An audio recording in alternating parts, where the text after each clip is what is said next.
ISIയുടെ കളിപ്പാവയായ ഷഹസാദ് ഭട്ടിയെക്കുറിച്ച് കഴിഞ്ഞ ദിവസമാണ് വാർത്തകൾ പുറത്തു വന്നത്. ഷഹസാദ് ഭട്ടിയുടെ കൂടുതൽ വിവരങ്ങൾ, ഇയാൾ ഭീകരവാദി റിക്രൂട്ട്മെന്റുമായി ബന്ധപ്പെട്ട് ഇയാൾ നടത്തിയ വിവിധങ്ങളായ ഇടപെടലുകൾ ഇന്ത്യയിൽ അതിപ്പോൾ പുറത്തു വരികയാണ്. ഇന്ത്യൻ യുവാക്കളെ ലക്ഷ്യം വെച്ചാണ് ഇയാൾ പാകിസ്ഥാൻ രഹസ്യാന്വേഷണ ഏജൻസിയായ ISIയുടെ പിന്തുണയോടെ പ്രവർത്തിക്കുന്ന ഈ അധോലോക കുറ്റവാളി ഇവിടെ പ്രവർത്തിച്ചത്. ഇന്ത്യൻ സുരക്ഷാ ഏജൻസികൾ അടുത്തിടെ തകർത്തതോടെ ഇയാളുടെ റിക്രൂട്ട്മെന്റ് രീതികളും പുറത്തു വരികയാണ്. UAE കേന്ദ്രീകരിച്ച് പ്രവർത്തിക്കുന്ന ഭട്ടി മുൻപ് സംഘടിത കുറ്റകൃത്യങ്ങളിൽ മാത്രം ഏർപ്പെട്ടിരുന്നു. കഴിഞ്ഞ ഒരു വർഷമായി ISIയുടെ നിർദ്ദേശപ്രകാരം ഇന്ത്യക്കെതിരായ ഭീകര പ്രവർത്തനങ്ങളുടെ പ്രധാന സൂത്രധാരനായി മാറുകയായിരുന്നു. നേരത്തെ പറഞ്ഞ പോലെ ഇയാൾ പുറത്തുനിന്ന് ആളുകളെ കൊണ്ടുവന്നല്ല, ഇന്ത്യൻ യുവാക്കളെ, അതും ഇൻസ്റ്റാഗ്രാമിൽ തൻ്റെ ഫോളോവേഴ്സായിട്ടുള്ള 2.5 ലക്ഷം പേർ ഫേസ്ബുക്കിലും 4 ലക്ഷത്തിലധികം പേർ ഇൻസ്റ്റാഗ്രാമിലും മറ്റും ഇയാളെ ഫോളോ ചെയ്യുന്നുണ്ട് എന്നാണ് മനസ്സിലാക്കേണ്ടത്. അങ്ങനെ ഒരു സോഷ്യൽ മീഡിയ ഇൻഫ്ലുവൻസർ കൂടിയാണ് ഇയാൾ. തൻ്റെ ഈ സോഷ്യൽ മീഡിയ സ്വാധീനം ഉപയോഗിച്ചാണ് ഈ യുവാക്കളെ ഇയാൾ ആകർഷിച്ചിരുന്നത്. ആദ്യഘട്ടത്തിലൊക്കെ ചെറിയ ചെറിയ വർക്കുകൾ ഇവർക്ക് കൊടുക്കും, 5000-വും 10,000-വും ഒക്കെ പ്രതിഫലം നൽകും. ഇവർ ആ പദ്ധതിയിൽ, ആ പരിപാടിയിൽ വിജയിച്ചാൽ ഇവരെ കൂടുതൽ ആകർഷിക്കും, വലിയ വലിയ പദ്ധതികളിലേക്ക് കൊണ്ടുപോകും. അങ്ങനെയായിരുന്നു ഇയാളുടെ ഒരു രീതി. അത് പ്രത്യേകിച്ചും സാമ്പത്തികമായി പിന്നോക്കം നിൽക്കുന്ന, അതായത് ഇന്ത്യയോട് വലിയ തോതിൽ വൈരാഗ്യമൊക്കെ വെച്ച് പുലർത്തുന്ന ആളുകളെയൊക്കെ കണ്ടെത്തി അവരെയാണ് ഇത്തരം പദ്ധതികളിലേക്ക് ഇയാൾ റിക്രൂട്ട് ചെയ്തിരുന്നത് എന്നാണ് വിവരങ്ങൾ പുറത്തു വരുന്നത്. TG സജിത്ത് വിവരങ്ങളുമായി ചേരും. സജിത്ത്, ഇത് വളരെ പ്രധാനപ്പെട്ട ഒരു വിവരമാണല്ലോ. 10-200 ആളുകളാണ് വിവിധ സംസ്ഥാനങ്ങളിൽ നിന്ന് ഇയാളുടെ അനുയായികളായി വന്നവർ, വലിയ തോതിൽ വിഘടനവാദം നടത്താൻ ലക്ഷ്യമിട്ടിരുന്നവർ പിടിക്കപ്പെട്ടിരിക്കുന്നത്. ഇപ്പോൾ ഇയാൾ വളരെ കൃത്യമായ ആസൂത്രണത്തോടു കൂടി തന്നെയാണ് ഈ കാര്യങ്ങൾ മുന്നോട്ട് കൊണ്ടുപോയിരുന്നത് എന്ന് ബോധ്യപ്പെടുകയാണല്ലോ.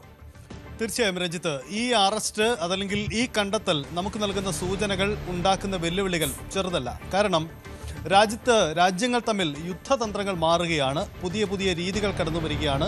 സാങ്കേതിക വിദ്യയുടെയും സമൂഹ മാധ്യമങ്ങളുടെയും ഉപയോഗമൊക്കെ ഇതൊക്കെ യുദ്ധതന്ത്രത്തിൻ്റെ സാധ്യതകളായി മാറുന്നു എന്നതാണ്. ഒരുപക്ഷെ ഓപ്പറേഷൻ സിന്ദൂറിന് ശേഷം നമ്മുടെ സുരക്ഷാ സേനയൊക്കെ വിലയിരുത്തിയ ഏറ്റവും പ്രധാനപ്പെട്ട കാര്യവും കൂടി അതാണ്. അപ്പോൾ ഇനി ഭാവിയുടെ യുദ്ധം എന്ന് പറയുന്നത് ആയുധങ്ങൾ തമ്മിൽ നേരിട്ടുള്ള പ്രയോഗം മാത്രമല്ല, അതിൽ സമൂഹ മാധ്യമങ്ങൾ ഒരു സാധ്യതയാണ്, ഡ്രോൺ അടക്കമുള്ള മറ്റ് സാധ്യതകളുമുണ്ട്. അപ്പോൾ ഇത്തരം സാധ്യതകൾ എങ്ങനെ ഉപയോഗപ്പെടുത്താം എന്നതാണ് ഇവിടെ പയറ്റിയത് എന്നതാണ്. രാജ്യത്തെ വിഘടനവാദം, രാജ്യത്തെ തീവ്രവാദം വളർത്തുക ലക്ഷ്യമിട്ടുകൊണ്ട് ഇന്ത്യയിൽ നടത്താൻ പോകുന്ന ഇടപെടലുകൾ അതിനി അതിർത്തി കടന്ന് അതിർത്തിയിലൂടെ നുഴഞ്ഞു കയറി വരുന്ന ഭീകരരല്ല, മറിച്ച് സമൂഹ മാധ്യമങ്ങളിലൂടെ നിയന്ത്രണം. ഇവിടെയാണ്, അതുതന്നെയാണ് ഷഹസാദ് ഭട്ടിയും പയറ്റിയത് എന്നതാണ്. അതായത് സോഷ്യൽ മീഡിയയിൽ തനിക്കുള്ള വലിയ ഇൻഫ്ലുവൻസ്, ആ ഇൻഫ്ലുവൻസിലൂടെ അനുയായികളെ ഉണ്ടാക്കുക, ആ അനുയായികളെ അവരറിയാതെ തന്നെ തീവ്രവാദത്തിലേക്ക് വഴിതിരിച്ചു വിടുക. ഈ ഒരു തന്ത്രമാണ് പയറ്റിയത്. അതിൻ്റെ തെളിവുകളാണ് ശേഖരിക്കപ്പെടുന്നത്. അജ്ഞാത കേന്ദ്രത്തിലിരുന്ന്, അതായത് വിദേശങ്ങളിലോ അല്ലെങ്കിൽ അതിർത്തി രാജ്യങ്ങളിലോ, നമ്മുടെ ശത്രു രാജ്യങ്ങളിലോ ഇരുന്ന് പോലും ഇത്തരം നിയന്ത്രണങ്ങൾ നടത്താമെന്നതാണ് ഇതിൻ്റെ പ്രത്യേകത. അതിൻ്റെ ഭാഗമായുള്ള നീക്കങ്ങളാണ്. താൻ നടത്തുന്നത് തീവ്രവാദ പ്രവർത്തനമാണ് എന്ന് ഇത് ചെയ്യുന്ന ആളുകൾക്ക് പോലും ബോധ്യപ്പെടാത്ത രീതിയിലുള്ള വലിയ സവിശേഷമായ നീക്കം. ആദ്യം ചെറിയ ചെറിയ ദൗത്യങ്ങൾ നൽകുക, ആ ദൗത്യങ്ങൾക്ക് ചെറിയ പ്രതിഫലം നൽകുക. ഈ ചെറിയ പ്രതിഫലം കൈമാറ്റപ്പെടുമ്പോൾ തന്നെ ഇതിന് പേരിൽ വലിയ തരത്തിലുള്ള സാമ്പത്തിക ഇടപാട് നടന്നതെന്ന് ആർക്കും തോന്നുകയില്ല, സംശയത്തിന് ഇടം നൽകില്ല. ഇത്തരം സാധ്യതകൾ മറിയാക്കിക്കൊണ്ടാണ് പലപ്പോഴും നീക്കം നടത്തുന്നത്. ചില തന്ത്രപ്രധാന സ്ഥാപനങ്ങളുടെ ചില ഫോട്ടോ എടുത്ത് നൽകാൻ പറയുക, അതിൻ്റെ ഒരു പ്രതിഫലം നൽകുക, ഷഹസാദ് ഭട്ടിയുടെ സാധ്യത പോസ്റ്ററുകൾ പതിക്കുക, ആ പതിക്കുന്ന പോസ്റ്ററുകളുടെ ചിത്രങ്ങൾ എടുത്ത് നൽകാൻ വീഡിയോ എടുത്ത് നൽകാൻ പറയുക, ആ ദൗത്യം നിർവഹിക്കുക. അങ്ങനെ പല ഘട്ടങ്ങളിലായി സമാന്തരമായുള്ള നീക്കങ്ങൾ നടത്തി എന്നതാണ് കണ്ടെത്തൽ. ഇത് രാജ്യത്തിൻ്റെ പല ഭാഗങ്ങളിലും സമാനമായ നീക്കങ്ങൾ ഉണ്ടായിട്ടുണ്ട് എന്നുകൂടി മനസ്സിലാക്കുന്നു. അങ്ങനെയെങ്കിൽ കൂടുതൽ ജാഗ്രതയോടെ ഇടപെടേണ്ട ഒരു സമയം കൂടിയായി ഇത് മാറുകയാണ്. അപ്പോൾ നമ്മുടെ യുദ്ധം, തീവ്രവാദത്തിനെതിരായ നമ്മുടെ നീക്കം, അത് ആയുധങ്ങൾ ഉപയോഗിച്ചുകൊണ്ട് മാത്രമല്ല, പുതിയ കാലഘട്ടത്തിൽ പുതിയ വെല്ലുവിളികൾ ഉണ്ടാകുന്നു എന്നതാണ്.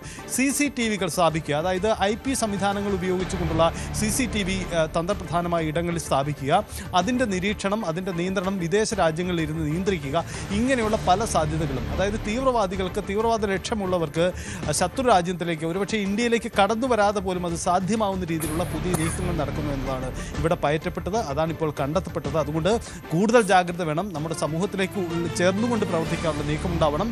പലരും ഇതിൽ ഇടപെടുന്നത് തങ്ങൾ തീവ്രവാദ പ്രവർത്തനത്തിൻ്റെ ഭാഗമാകുന്നു എന്ന തിരിച്ചറിവ് പോലും ഇല്ലാതെയാണ് ഈ നീക്കങ്ങൾ നടക്കുന്നു എന്നതാണ്. അപ്പോൾ തന്ത്രപ്രധാനമായ സ്ഥാപനങ്ങളുടെ വിവരങ്ങളും ചിത്രങ്ങളും ദൃശ്യങ്ങളും അടക്കം ലഭ്യമാവുന്നതിന് ഈ സാധ്യതകളെയൊക്കെ പ്രയോജനപ്പെടുത്തുക എന്നൊരു നീക്കമാണ് ഉണ്ടായത്. അതുതന്നെയാണ് ഇവിടെയും സംഭവിച്ചത്. അപ്പോൾ ഇതിനെല്ലാം പിന്നിൽ ഒരു ISI തലച്ചോറുണ്ട്, അവരുടെ പ്രവർത്തനമുണ്ട് എന്ന തിരിച്ചറിവ് കൂടി ഈ നമ്മുടെ അന്വേഷണ ഏജൻസികൾ നടത്തിയിട്ടുണ്ട് എന്നതാണ് സുപ്രധാനമായ വിവരം. അപ്പോൾ ആ രീതിയിലേക്ക് കൂടി അന്വേഷണം കിടക്കുകയാണ്. എന്തായാലും പുറത്തു വരുന്ന വിവരങ്ങൾ ഞെട്ടിക്കുന്നു. തീർച്ചയായും ടി സൈത്താണ് വിവരങ്ങൾ പങ്കുവച്ചത്.